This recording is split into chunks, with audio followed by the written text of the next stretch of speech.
This is LiveWell Talk on COVID-19. I'm Dr. Dustin Arnold, Chief Medical Officer at UnityPoint Health, St. Luke's. This week I'm going to talk about change in masking guidance, what we're seeing in COVID-19, and also we'll have an edition of the Mailbag applicable to COVID-19 at the end. What we're seeing in the hospital is single-digit COVID-19 patients. That is something I said, if Ernie from Sesame Street can count on one hand the number of COVID patients you have, that's a good thing. And so we are really excited about that.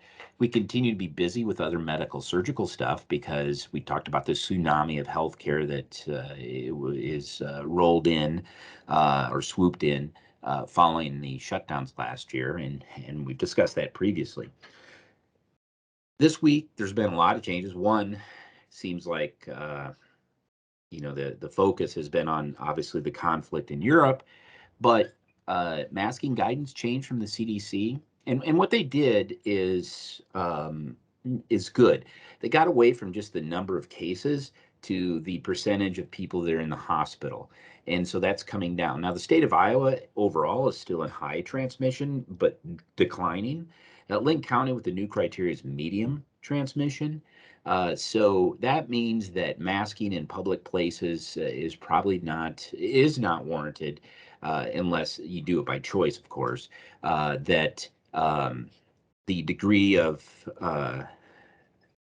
mitigation that masking will provide usually is on indoor crowded places. And if you have a health condition that warrants wearing a mask, you're at risk for COVID-19, then I think wearing a mask in those situations is a personal choice, and you should do that. But overall, we can curtail the amount of mask wearing that we had been doing up until this recent change in guidance.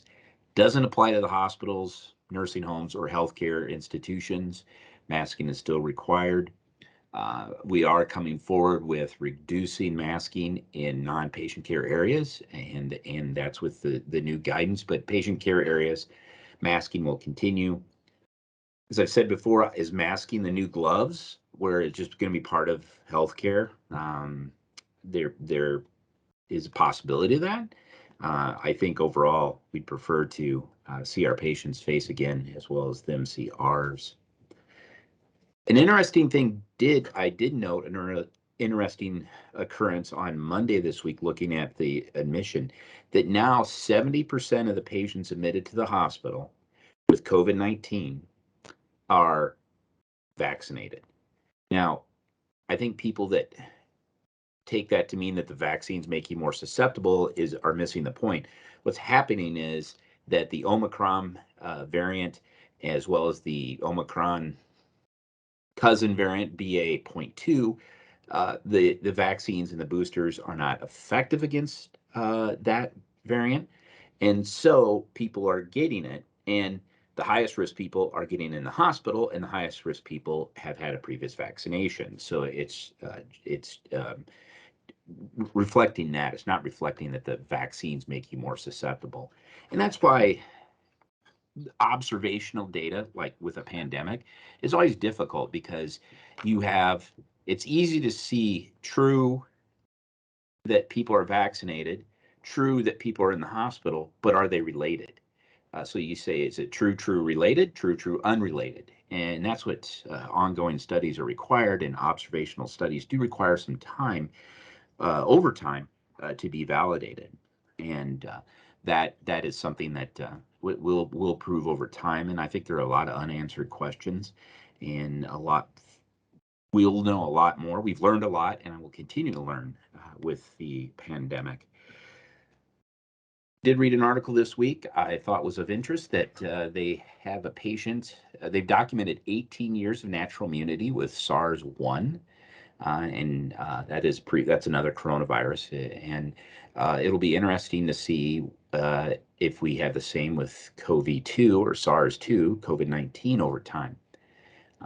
The possibility of sustained natural immunity would be outstanding, and I think more work is to come on that, and a recognition of that component of the immune system, and that response will also be coming forth in the time, and people are talking about natural immunity, and I think we'll be able to codify that in the near future. That's the end of the COVID-19 update.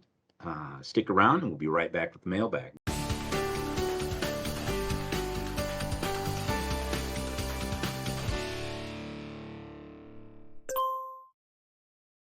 Welcome back to the mailbag. The mailbag is a segment on the podcast where I answer questions submitted from listeners. In this mailbag edition, it will be several questions related to COVID-19.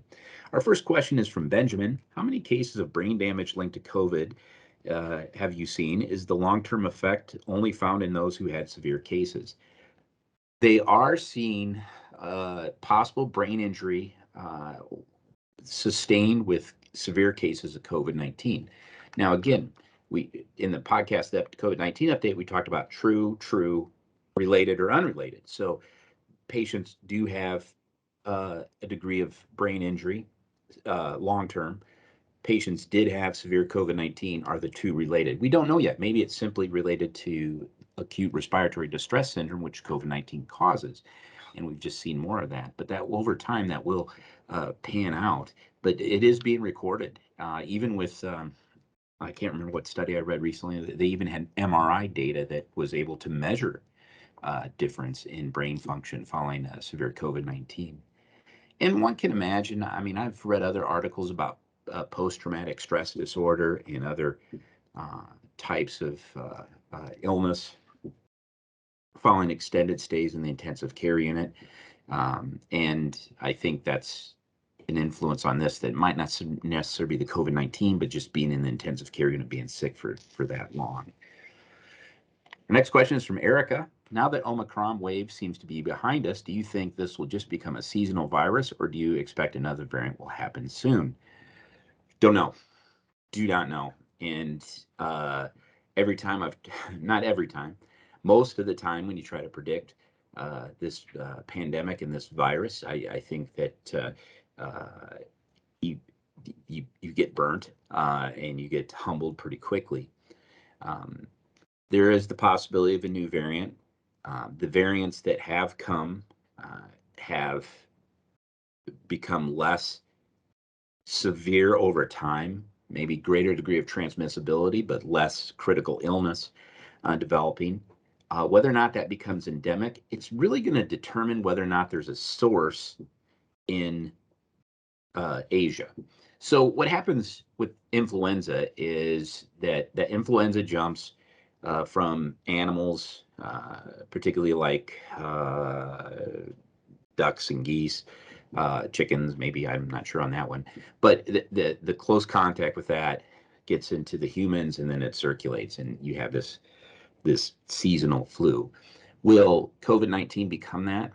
I don't know. I do know this, and I said that when I compared the top 10, that influenza and COVID-19 are two different viruses. And I think we've made mistakes when we try to compare the two.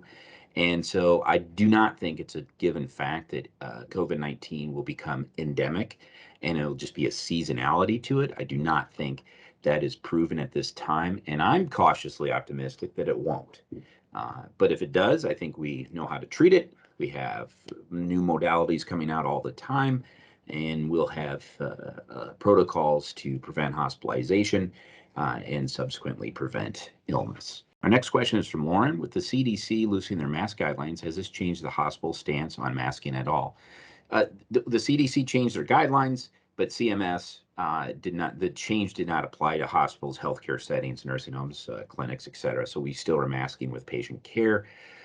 We are starting the process of curtailing masking with non-patient care areas. And it'll be interesting to see, as I've said previously, whether or not masking becomes the new gloves, where we just continually mask with providing health care. Great questions as always, keeping me on my toes, and that's the mailbag for today. If you'd like to submit a question in the mailbag, go to unitypoint.org/mailbag, and that's common spelling of mailbag, M-A-I-L-B-A-G. We're happy to answer about COVID-19, latest technologies, or other topics in the news regarding medicine. Obviously, the mailbag does not replace your primary care physician, and if you have a personal illness or concern, you should address that with your primary care physician. If it is an emergency, present to the nearest emergency room, or if the near emergency room is not available, dial 911. That is unitypoint.org, mailbag, /mailbag. I look forward to hearing from you, our amazing listeners. Thank you for listening to the COVID-19 update. For the latest COVID-19 information, including vaccine information and booster information, and more, visit unitypoint.org. Thank you for listening to LiveWell Talk On. If you enjoyed this episode, don't forget to subscribe, and if you want to spread the word, please give us a 5-star review and tell your family, friends, neighbors, strangers about our podcast. We're available on Apple Podcasts, Spotify, Pandora, or wherever you get your podcast. Until next time, be well.